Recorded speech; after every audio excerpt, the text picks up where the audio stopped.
चंदू ही एक ऐसा चूहा था जिसे आग जलाने की कला मालूम थी। हर रोज सुबह जब चंदू आग जलाता, उसे देखने के लिए बहुत सारे जानवर आ जाते। जब आग जल रही होती तो वह उसमें से अपने दोस्तों को देता, जिससे कि वे अपना भोजन बना सके। चंदू चूहा सभी जानवरों से प्यार करता था, लेकिन मंटू हाथी उसका सबसे पक्का दोस्त था। यूं तो मंटू हाथी और चंदू चूहा पड़ोसी थे, लेकिन स्वभाव से वे दोनों बहुत अलग। चंदू चूहा हमेशा काम करता रहता। कटाई अच्छी होने के बावजूद वह अनाज इकट्ठा करता और अपना अनाज बचाता भी था। लेकिन मंटू हाथी, उसे तो केवल बाहर बैठना और आराम करना ही अच्छा लगता। वह सोचता था कि जब सबके लिए ढेर सारा खाना है तो वो क्यों इतनी मेहनत करे। लेकिन एक साल बारिश नहीं हुई और खेतों में फसलें मुरझाने लगी। मंटू हाथी ने बिन बादल आसमान और सूखी धरती देखी तो उसे चिंता सताने लगी। वह सोचने लगा कि मेरा तो पेट बड़ा है और इसे भरने के लिए मुझे ढेर सारे भोजन की जरूरत होगी। इसका मतलब है कि मुझे सबसे पहले भूख लगेगी। बेहतर होगा मैं अपने दोस्त चंदू चूहे से मिल लूं। और इस तरह मंटू हाथी चंदू चूहे से मिलने चला। इस बार तो खेत सूखे हैं। मंटू हाथी ने कहा। चूहे ने कहा, हाँ, लेकिन मैं चिंतित नहीं हूँ क्योंकि मेरे पास तो काफी भोजन है और ये बुरे समय में मेरी मदद करेगा। हाथी ने सहमति जताई और कहा, तुम्हारे पास तो ढेर सारा भोजन है, लेकिन तुम्हारा छोटा घर हर तरफ से खुला है। क्या तुम्हें चोरों से डर नहीं लगता?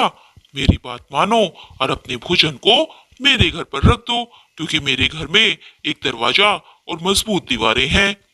चंदू चूहे ने इस बारे में काफी सोचा।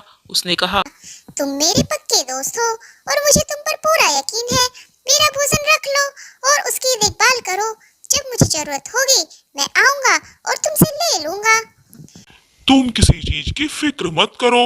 मंटू हाथी ने कहा और अपने कंधों पर अनाज का बोरा रखकर जल्दी से घर आ गया। कुछ समय बाद जब जमीन सूखकर पक्की हो गई और वहां अनाज का एक भी दाना नहीं मिला, तब चंदू चूहा अपने पड़ोसी मित्र मंटू हाथी के घर गया। तुमने मेरा जो अनाज रखा था मैं वो वापस लेने आया हूँ। चंदू चूहे ने कहा, लेकिन हाथी ने बड़े ही रूखेपन से कहा, तुम्हारा पेट तो छोटा है, तुम्हें ज्यादा भोजन की क्या जरूरत?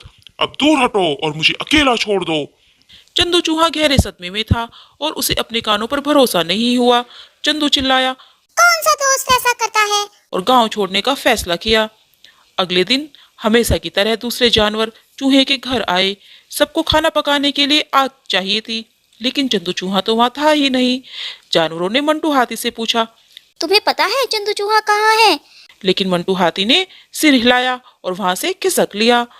चंपू जेबरा ने कहा, वह ऐसे क्यों गायब हो गया? क्या कोई उसे भगा सकता है? अगर ऐसा है तो उसे बेहतर तरीके से चूहे को देखना चाहिए था। चूहे में आग की शक्ति है। अगर वो वापस आ गया तो वो दुश्मन के घर को जला सकता है। यह सुनकर मंटू हाथी बहुत डर गया। मंटू हाथी रोते हुए बोला, तुम सबको यहाँ रुकना पड़ेगा और मेरे घर को बचाने में मेरी मदद करनी होगी। तभी सुअर ने पूछा, तुम किस लिए परेशान हो? तुम तो चंदू चूहे के पक्के मित्र हो। हाथी ने शर्म से अपना सिर झुका लिया। मैंने चंदू चूहे को भोजन चुरा लिया था और अब मुझे डर लग रहा है। तुम सबको मेरी मदद करनी होगी। मंटू हाथी बोला। जानवरों ने दूर से ही हाथ खींच लिया और गुस्से में कहा, अब खुद के दम पर ही रहो। मंटू हाथी फिर चिंटू शेर से मिलने गया। उसने सोचा कि चिंटू शेर तो बहुत बड़ा और ताकतवर है, वह किसी से नहीं डरता, वह मेरी मदद जरूर करेगा। लेकिन शेर ने भी साफ मना कर दिया और हाथी को भगा दिया। मंटू हाथी ने पूछा, आप चूहे जैसे छोटे जानवरों से कैसे डर सकते हैं? तब शेर ने उत्तर दिया, यह सच है कि मैं जानवरों का राजा हूँ और मुझे किसी जानवर से डर नहीं लगता, लेकिन मुझे आग से डर लगता है। क्या होगा जब चूहे को पता चलेगा मैंने एक चोर की रक्षा की है और चूहा मेरा घर जला देगा? नहीं नहीं, तुम्हें अपनी रक्षा स्वयं करनी होगी। तुमने ही यह झंझट पाला है, तुम्हें देखो मैं इसमें कुछ नहीं कर सकता। घर वापस आकर हाथी अपने घर के बाहर ही बैठ गया और चिंतित होकर सोचने लगा, क्या चूहा आएगा और मेरे घर को आग लगा देगा? क्या चूहा अंधेरे में मेरे पीछे छिप जाएगा? क्या वह अब भी पहाड़ियों में छिपा होगा? हाथी ने निगरानी के लिए एक पेड़ पर चढ़ने का फैसला किया। वह इंतजार करता, देखता, इंतजार करता, लेकिन वह आधी रात तक जाग नहीं सका और जल्दी ही सो गया। तभी उसने एक सपना देखा। उसने देखा कि चंदू चूहा और उसके दोस्त मशालों के साथ उसका पीछा कर रहे हैं। हाथी अपने पीछे आग की लपटों की गर्मी महसूस कर रहा था। अचानक हाथी को झटका लगा और बुरी तरह जमीन पर गिर गया। उसे चोट लग गई। जब उसने खड़े होने की कोशिश की तो उसके पैरों में भीषण दर्द हुआ। हाथी अपने घर पर गया, लेकिन अब वह बिल्कुल अकेला था। उसके पैरों में भी बहुत दर्द हो रहा था। वह सो भी नहीं पा रहा था। सबसे बुरा तो यह था कि उसने अपने सबसे अच्छे दोस्त चंदू चूहे को खो दिया था। उसने खुद से कहा, यह सही नहीं है। मुझे चंदू चूहे को ढूंढना है और उससे माफी मांगकर बताना है कि मुझे बहुत पछतावा है, भले ही वह मुझसे बहुत नाराज हो। फिर क्या था, बंडू हाथी ने अपने दोस्त को खोजना शुरू किया। उसने उसे हर गुफा में और सभी पहाड़ियों के पीछे देखा, यहाँ तक कि उसने हर छोटे पैरों के निशान का पीछा किया। चंदू, चंदू। वह बार बार पुकारता गया, लेकिन उसे कोई जवाब नहीं मिला। इसी बीच चंदू चूहा अपना खाली पेट लिए बिल्कुल अकेला हो गया था और वह वापस घर की ओर चला गया। सभी जानवरों ने जब उसे देखा तो वो बहुत खुश हुए। अरे, यह तो चंदू चूहा है, सब जानवर चिल्लाए। चंदू को वहां पर हाथी नहीं दिखाई दिया तो चंदू ने पूछा। हाथी कहाँ है? दूसरों ने बताया कि हाथी ने गांव छोड़ दिया है, क्योंकि कोई भी उसके घर की रखवाली करने को तैयार नहीं था। चंदू चुपचाप अंदर गया और वहां से अपना अनाज वापस ले आया।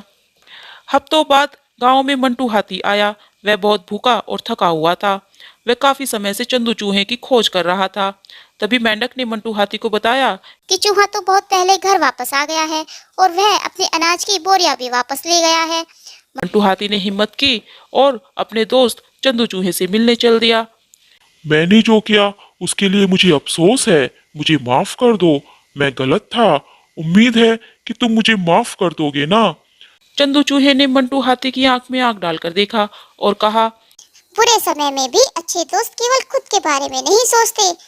मंटू हाथी ने सिर हिलाया और बोला। हाँ, मुझे पता है, मुझसे गलती हुई है। चंदू ने उसे माफ कर दिया और सभी जानवर उनके साथ मिलकर खुशियां मनाने लगे। जानवरों